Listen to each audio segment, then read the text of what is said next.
lakini jinsi walivyoniuliza, kesho tuna mchezo mgumu, mchezo wetu wa 6 kuelekea kwenye mchezo wa ligi kuu NBC. Tunalijua kwa mchezo uliopita tulipoteza dhidi ya wapinzani wetu, lakini tuna mchezo mpya kesho ambapo ni dhidi ya JKT. Tumejipanga vizuri kuhakikisha huwa hapa mchezo tunaondoka na alama 3.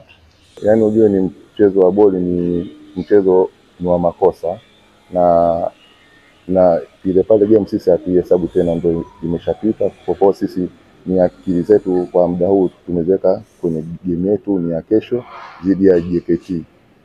Tunajua JKT ni timu nzuri, ina benchi la ufundi nzuri, wachezaji wake ni wazuri. Kwa hiyo ni akili zetu zote sisi kwa kuhakikisha hatuwezi kupoteza mechi mbili tena. Ni game ya kesho, ni game ngumu, umeona nafikiri, lakini kwa jinsi ulivyoniuliza wewe kwa game iliyopita, kweli tumesitengeza ni chance nyingi hatukuzitumia, unaona. Lakini game ijayo ni game ya kesho, nitarudia tena ni maneno yangu ya ile siku ile.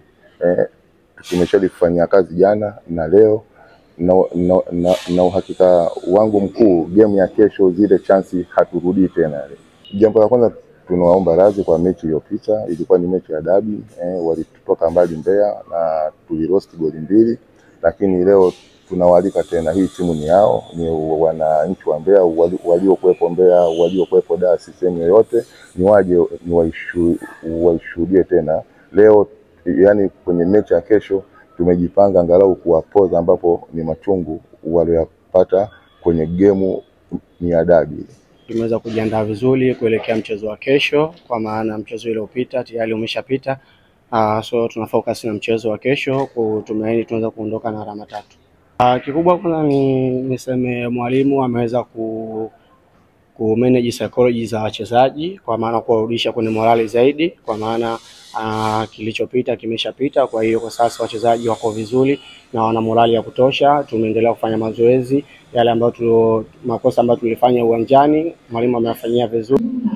Kikubwa tu tuweze kuweka rai, kwa sababu game ni game, anything will happen, inaweza kutokea chochote, lakini sisi tumejiandaa vyema kuhakikisha tunapambania alama 3 kuweza kufanikisha kuwa pale kuna malengo yetu. Hilo ndio lengo letu, kwa sababu lengo kuu lilikuwa ni kupata alama 9, lakini haikuwa bahati tumeweza kupata alama 3. Lakini inshallah kesho kwa uwezo wa Mwenyezi Mungu tutapambania pointi 3 ili kuna na alama 6 ambazo tunazihitaji kwa sasa. Sababu sisi shida yetu ni ku maintain kubaki juu, na mwalimu ameshalifanyia kazi, kwa maana tutazidi kushikilia pale tunapopashikilia.